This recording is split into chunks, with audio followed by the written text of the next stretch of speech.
Allah subhanahu wa ta'ala concludes the verse by saying, وَيَمْنَعُونَ الْمَعُونَ وَيَمْنَعُونَ الْمَعُونَ. These people, they're so miser, they're so stingy that وَيَمْنَعُونَ الْمَعُونَ, they even stop from giving those things which are small particles, small things, small articles.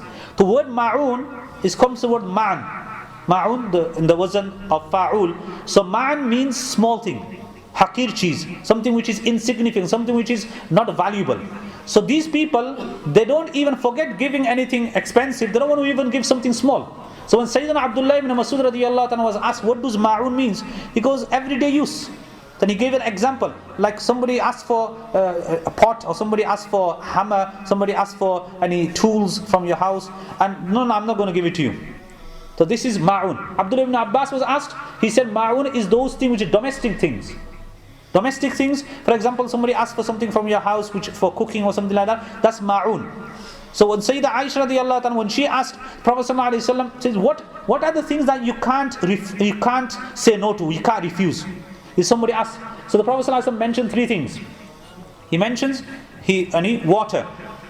Mention water. That if somebody asks for water, give it. And secondly, salt. And third, fire. So Sayyidah Aisha radiyallahu anha says, we understand water. Everybody needs water. So what about any salt?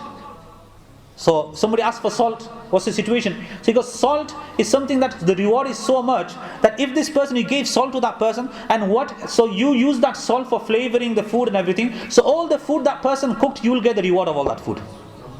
Just giving salt.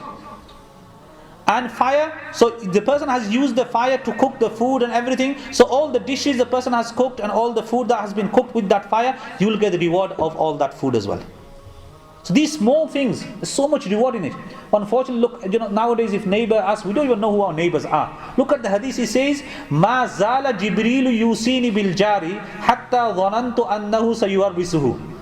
The hadith is saying that Jibreel continuously came up to me and he emphasized the importance of neighbors, that it came to a situation I thought that the neighbors would be made inheritors. They will also get miras as well.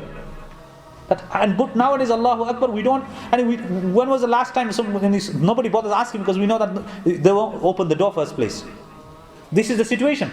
I could remember in the 1980s when we came to UK, subhanallah, the love and affection neighbors had for each other. So when somebody used to cook, I could remember we used to know that who's cooked what. We used to end up having 10 dishes.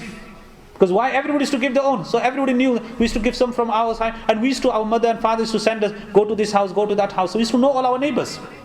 So we used to eat together, and any food. So if any dishes, either is fish, either is meat, either is chicken, either is vegetable, or either is anything that they brought. For example, they brought lychees or mangoes or jackfruit, whatever they brought, everybody used to be shared around everybody.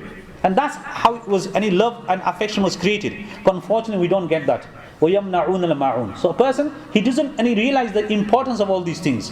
Nowadays we become so preoccupied with the things that are not necessary in life, and we have left those things which are basic things. So in this Quranic verse, Allah subhanahu wa ta'ala is saying, وَيَمْنَعُونَ, they actually stop from giving those small articles.